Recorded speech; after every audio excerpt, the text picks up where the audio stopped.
Hello అండి, ఇప్పుడైతే మనం సేమియా ఉప్మా చేస్తున్నాము. దీనికి కావాల్సిన అయితే సేమియా పొలం అంటే సరిపోతుంది. దీన్ని గీ వేసుకుని కొద్దిగా ఫ్రై చేసుకోవాలి. సేమియాని ఇవైతే ఇక్కడ ఫ్రై అయిపోయి దీన్ని పక్కన పెట్టేసుకోవాలి.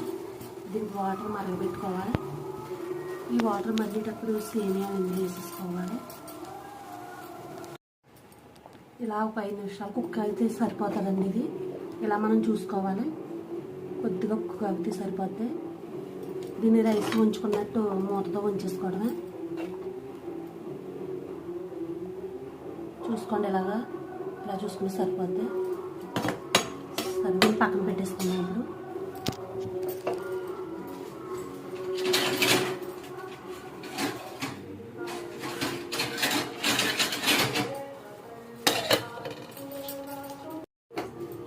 ఇలా మూకుడు పెట్టుకుని ఇందులో ఆయిల్ పోసుకోవాలి. ఫస్ట్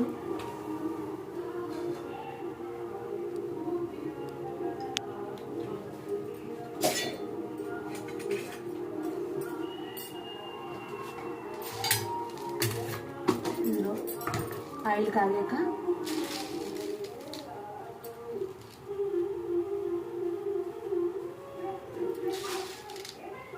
శనగపప్పు వేసుకోవాలి. ఫస్ట్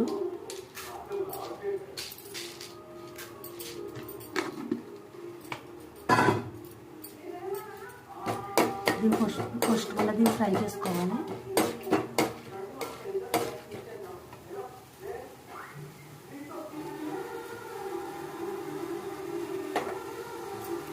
లోపల ఒక మీడియం ఉల్లిపాయ, 2 పచ్చిమిర్చి ఇలా చీరుకుని పక్కన పెట్టుకోవాలి.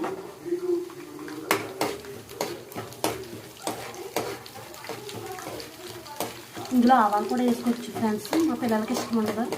మా పిల్లల గురించి నేను ఆవాలు అయితే వేయలేదు ఇందులో. ఇప్పుడు సగం వేగింది కదండి పప్పు. మరీ అయితే బాగోదు, మాడిపోద్ది. ఉల్లిపాయలు వేద్దాం. ఉల్లిపాయ పచ్చిమిర్చి వేద్దాం.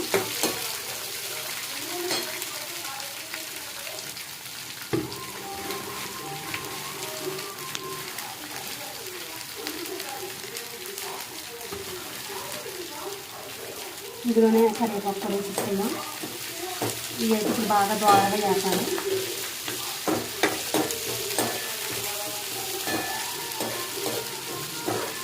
ఈ సేమియా ఉప్మా అన్నది అత్తయ్య గారి దగ్గర చూసి నేర్చుకున్నాను నేను.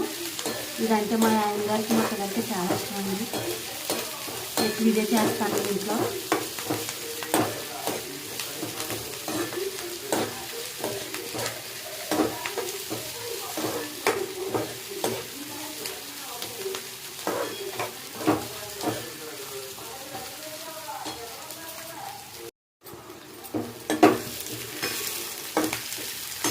ఇందాక ఉంచుకున్నాం కదండి అన్నం కింద, అది ఇలా చల్లారి తీసుకోవాలి. ఈ పోపులు వేగేటప్పటికి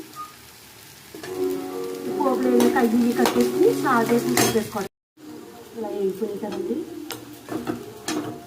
బియ్యి ఇందులో వేసేసుకోవాలి.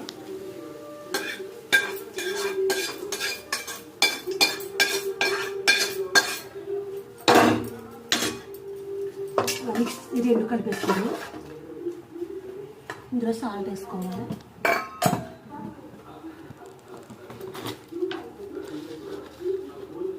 రుచికి సరిపడ్డ వేసేసుకోండి ఒకసారి.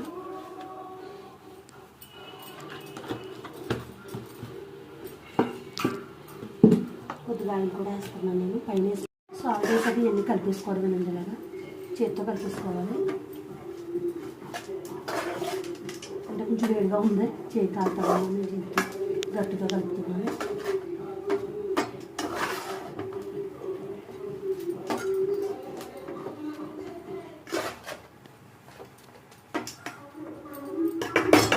అంతేనండి, ఎంత టేస్టీగా ఉండే సేమియా ఉప్మా అయితే రెడీ.